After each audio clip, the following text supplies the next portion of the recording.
Hola gurises, ¿cómo están? Bienvenidos a un nuevo video en el cual voy a tratar de dar respuesta a la pregunta que seguramente se hace mientras están tratando de llevar adelante un gobierno a manos de un caudillista. Y se preguntan, ¿qué fue el Maximato? ¿Cuáles fueron algunos de sus antecedentes? ¿Cuáles fueron sus consecuencias? ¿Y cómo fue el fin del Maximato?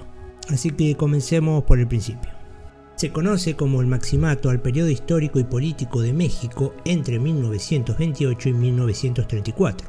Comenzó con el gobierno interino de Emilio Portes Gil y finalizó cuando Lázaro Cárdenas asumió la presidencia. Su nombre se debe a la influencia política que ejerció Plutarco Elías Calles, un político y militar con el título informal de jefe máximo de la revolución. Plutarco Elías Calles fue una figura central en la historia política mexicana postrevolucionaria, a partir de su mandato presidencial formal entre 1924 y 1928. También tuvo una enorme influencia en los gobiernos títeres posteriores a la muerte de Álvaro Obregón en 1928. En este lapso político se creó un partido único de Estado, el Partido Nacional Revolucionario o PNR, bajo la consigna de que quienes quisieran la silla presidencial, que se forme, como lo decía el mismo Calles, quien imponía las reglas del juego del momento. Así el Maximato es recordado como el gobierno de un hombre fuerte y como el último de los gobiernos caudillistas mexicanos. Además fue, paradójicamente, un periodo en el que el impulso revolucionario de cambio social empezó a atenuarse y disminuir, en parte debido a la crisis económica mundial de 1929, conocida como la Gran Depresión. Sin embargo, los efectos modernizadores e institucionalizadores de este periodo fueron una importante herencia para México. Ahora pasemos a hablar de los antecedentes del Maximato.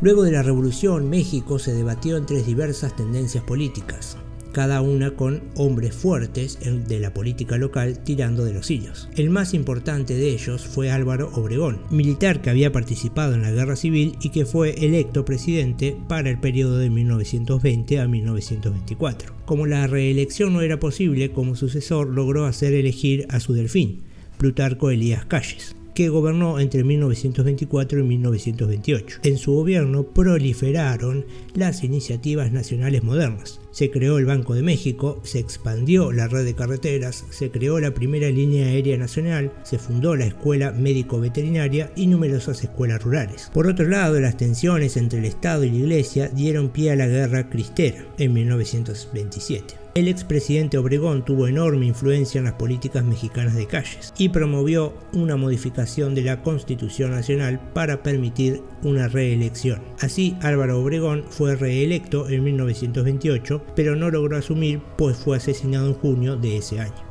Asumió el gobierno interino Emilio Portes Gil, en el cual Calles fue un actor fundamental, llegando incluso a elegir a dedo los miembros de su gabinete. Ese fue el inicio formal al Maximato, durante el cual gobernaron también Pascual Ortiz Rubio, quien renunció al cargo, y Abelardo Rodríguez como presidente interino, siendo ambos gobiernos sometidos a la voluntad de Calles también. Ahora pasemos a destacar cuáles fueron las consecuencias de este Maximato. Fue una importante fuerza industrializadora y modernizadora del país, lo cual enfrentó abiertamente los privilegios de la Iglesia Católica y procedió al reparto de tierras, la reforma agraria y la interconexión de los distintos rincones de México a través de la red vial. A pesar de su tendencia a la centralización del poder en Calles y en el PNR, el Maximato legó a la República nuevas instituciones que pusieron fin al caudillato tradicional. Dejó como herencia una sociedad más urbana, más laica y más activamente involucrada en la política nacional. Ahora bien, ¿cómo y cuándo fue el fin del Maximato?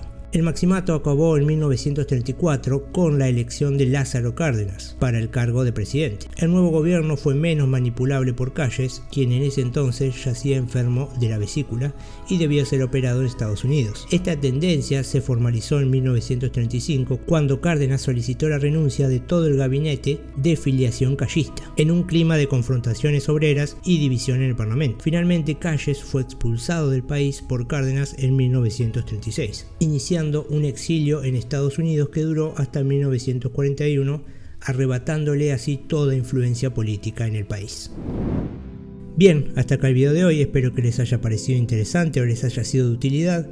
Si es así, los invito a que le den me gusta al video, a que se suscriban al canal y, como ya saben, hasta otro dato de color.